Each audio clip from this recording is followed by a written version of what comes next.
everybody, how's it going? Today I want to do some sketching and I want to talk about putting motion and character into your characters. And I had one of my subscribers made a comment about that in my window, saying that his artwork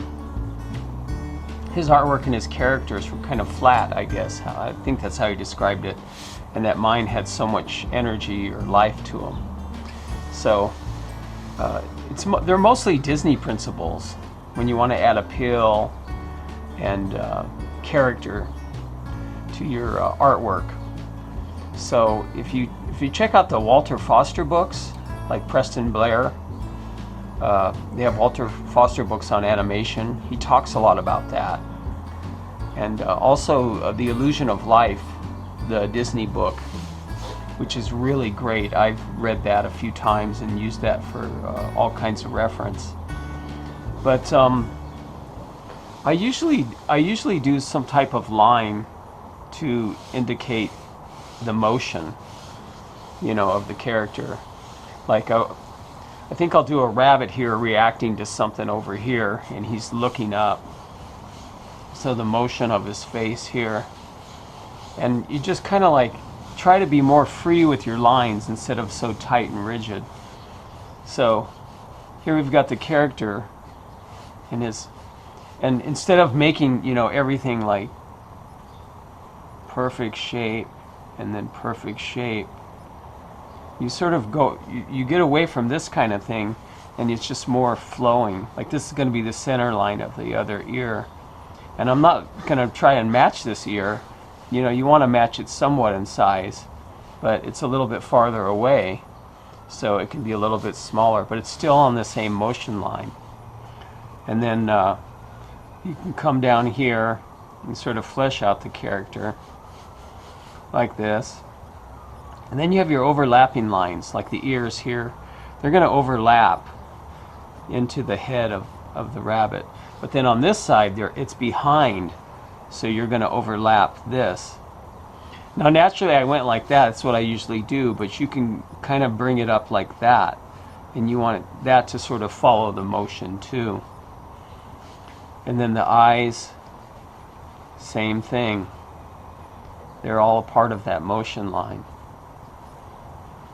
like that. And then this part here, the muzzle, and then the nose, it's all part of it. And then here I'm going to put a line behind that. See, we use these lines to indicate something is in the foreground.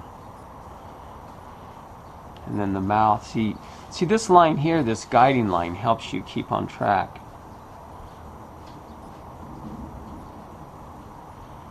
And then his tongue, and then his big teeth.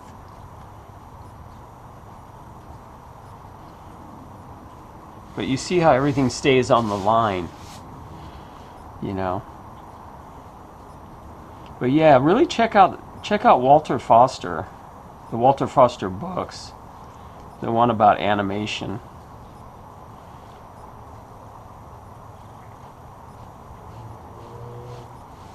I'm going to put his shoulders kind of high because he's kind of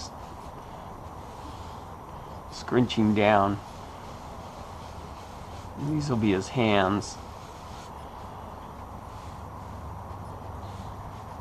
And you can change things too. Like I'm going to bring his arms out here, like that. And then his hand. I use my own hands for reference. So he's got this is his left hand, so his thumb's on this side. So let's bring his fingers up, and he's got 3 fingers.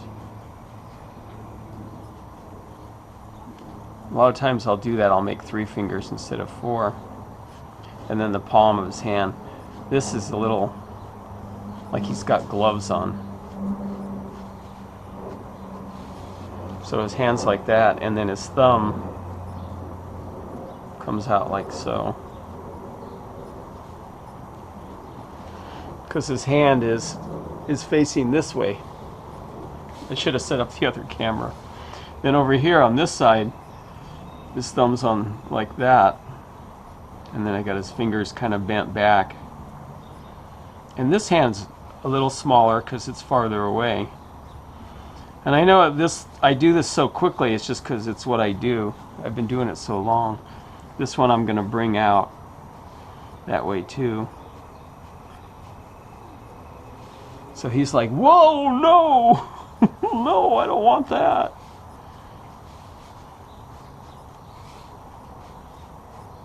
Maybe something's like exploding.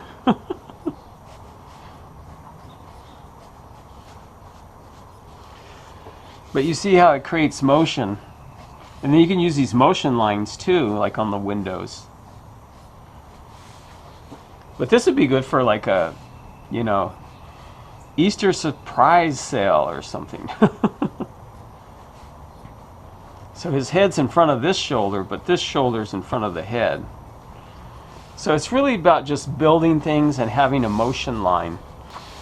So to bring life to your characters, do some sketches on paper before you go to the windows. You know, just draw a lot. And I think that's the only thing you can really do, is to practice and try different things. There's no magic formula. It's just, you know, the more you draw, the better you get at it.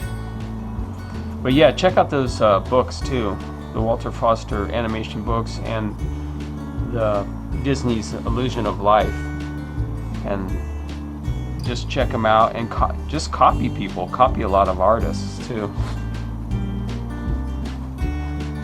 Alright, well, I hope you enjoyed that little video on motion and animation and whatever, and we'll talk to you tomorrow. Bye.